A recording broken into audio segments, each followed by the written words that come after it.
Before start story, tell me in the comment box where you're from and what time you are watching. Dead eyes in the woods. The night was thick with fog, curling around the trees like ghostly fingers. Ethan drove cautiously down the dirt road, his headlights barely cutting through the mist. The radio crackled in and out, and a distant owl's cry sent a shiver up his spine. He wasn't superstitious, but there was something about Black Hollow Woods that made his skin crawl. His sister Sarah had disappeared in these woods 3 years ago, vanished without a trace. The authorities had scoured every inch of the forest, but all they had found was her backpack, torn and half buried beneath the leaves.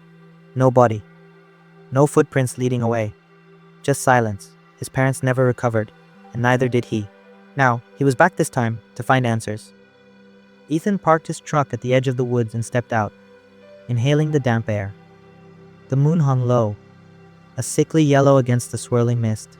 His heart pounded as he switched on his flashlight and stepped onto the trail. The woods were eerily silent.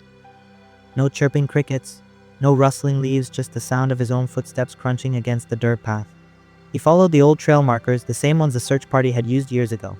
But something felt off. The trees seemed taller, their trunks gnarled like skeletal fingers reaching for him. The deeper he went, the more he felt like he was being watched. Then he saw them.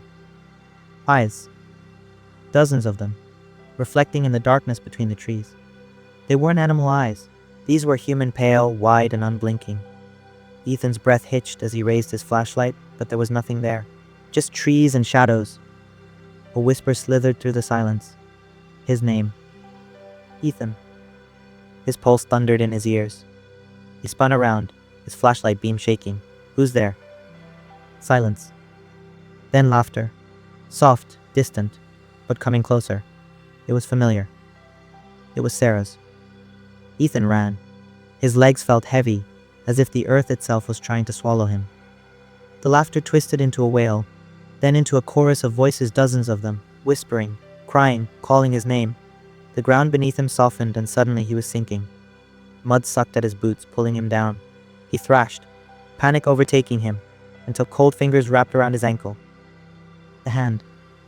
Rotten, decayed, clawing its way up his leg. Ethan screamed, yanking himself free, stumbling onto solid ground. He scrambled up and bolted through the woods, branches whipping his face. The voices followed, their whispers like a cold wind in his ears. Then, up a headlight. His truck.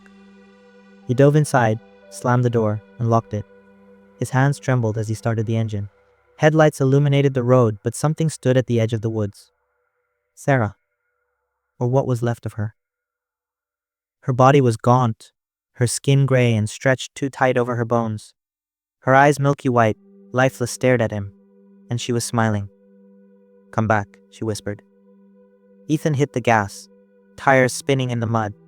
He tore down the road, heart hammering, breath coming in ragged gasps. The whispers faded.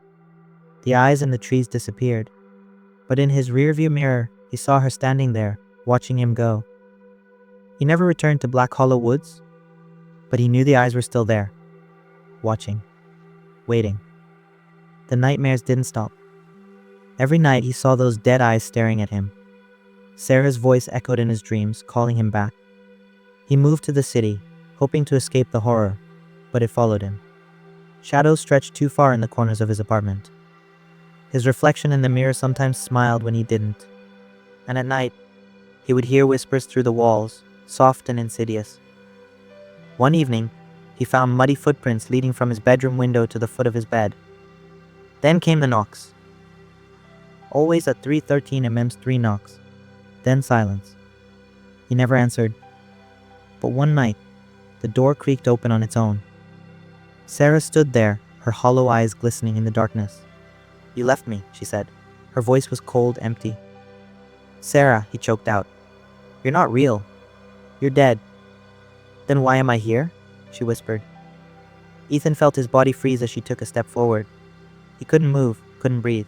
The walls of the room seemed to close in, the shadows crawling toward him. Then she lunged. The next morning, the apartment was empty. Ethan was gone.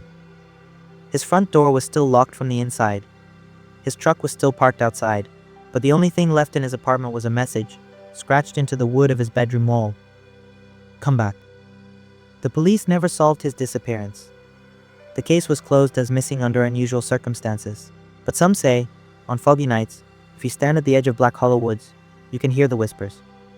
And if you listen closely, you might see the dead eyes watching you from the trees, waiting for the next one.